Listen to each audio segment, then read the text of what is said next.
सवाल बड़े बड़े आपके सामने हैं। सबसे पहले तो एक लगातार एफआईज की 12वें दिन खरीदारी का आंकड़ा आया है, इससे कितना जोश बाजार में बढ़ेगा।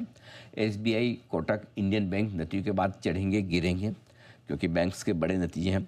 इसके अलावा कच्चे तेल का निकला तेल, किससे फ़ायदा किससे नुकसान। 100 पॉइंट ऊपर खुलने की तैयारी है गिफ्ट निफ्टी की।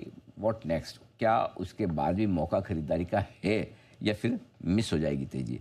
और आखिर में सबसे बड़ी बात है कि शुक्रवार के सेशन में हमने इंट्राडे में 7 अप्रैल के बाद से जो तेजी शुरू की उसका हाई बनाया, क्लोजिंग हाई भी 7 अप्रैल को मिला, 7 अप्रैल की तेजी के बाद जो बनाया।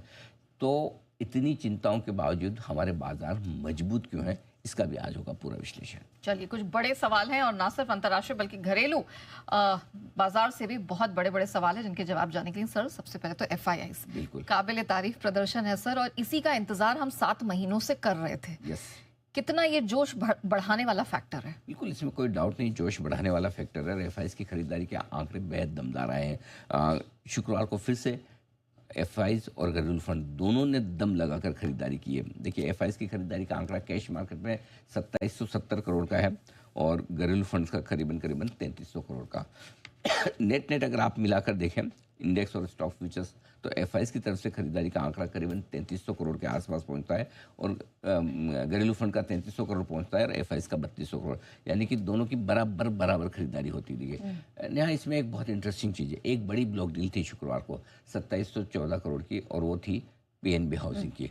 और पीएनबी हाउसिंग की इस ब्लॉक डील में कार्लाइल ने बेचा था, जो एफआईज है। उनकी बिकवाली के बावजूद आपके 2770 करोड़ की खरीदारी के आंकड़े, यानी कि अगर वो मिलाकर देखें तो दुगुनी खरीदारी की है, लगभग 5500 करोड़ के आसपास की खरीदारी का आंकड़ा है, विच इज़ वेरी पॉजिटिव। मतलब बड़ा आंकड़ा है, छोटा नहीं है। तो ऐसा देखा जाए तो बहुत तगड़ी है। अब इन आंकड़ों का इम्पोर्टेंस क्या है, खरीद तो रहे, क्या क्या बड़ी चीज़ें वो समझना जरूरी है। 2 साल बाद ऐसा हुआ है कि लगातार 12 दिन एफआईज की खरीदारी का आंकड़ा है। 2 साल बाद हुआ है, सोचिए। ये मई 2023 में हुआ होगा। हाँ, अब जाके वापस हुआ है, ठीक है।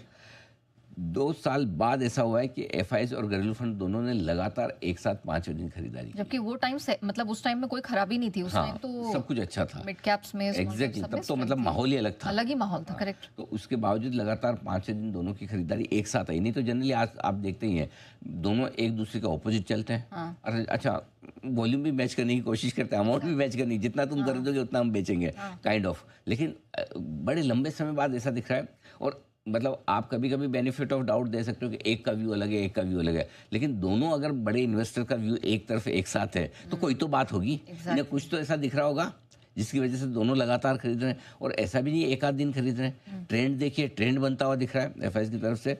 और एक चीज़ साफ है, इसका मतलब क्लियर कट है कि मजबूत इकोनॉमी का आंकड़े जो भारतीय इकोनॉमी के बाजार के दिख रहे हैं, इसकी वजह से दोनों ही तरह के इन्वेस्टर्स, चाहे वो लोकल फंड्स हो चाहे एफआईज हो, उनका व्यू बाजार पर बेहद पॉजिटिव होता दिख रहा है। वो लगातार खरीदारी करें तो ये आंकड़े वाकई में सबसे बड़ी चीज़ क्या है कि आपको डर नहीं लगता कि कोई बड़ा इन्वेस्टर या बड़ा फंड आकर बेच देगा। जब इनकी खरीदारी का आंकड़ा आता है तो आपको एक कॉन्फिडेंस रहता है कि दिन में कभी कभार कोई खबर आई, आप घट गए, नीचे आ गए, लेकिन वापस आप बढ़ जाएंगे। ये बड़ी चीज़ है। तो और वही हो भी रहा है, गैप से खुलते हैं, ऊपर जाते हैं, रुकावट के लेवल पे रुकते हैं, बिकवाली आती है, शार्प आती है, तेज आती है, डराने वाली आती है, लेकिन रिकवरी भी हो जाते हैं। Correct. और वापस नेक्स्ट डे अगर समझो कि कोई खराब खबर नहीं है, चलो भागो। और वो भी ऐसे ऐसे दिन खरीदारी की जब हमें लगा कि आज तो बेच देंगे। हाँ, बेचा होगा। हाँ, जब तेज। अब आप देखिए, शुक्रवार को भी हम 24,600 पर पहुंचे थे लगभग, और वहां से नीचे सीधा 24,238 का, यानी 250 350 पॉइंट अगर आप गिरते हैं। Correct. और उसमें 350 पॉइंट में न लोकल फंड बेच रहा है न एफआईज बेच रहा है। सोचिए, तो ये तो बड़ा कॉन्फिडेंस बढ़ाने वाली चीज है, बढ़िया है। बिल्कुल बिल्कुल। चलिए, तो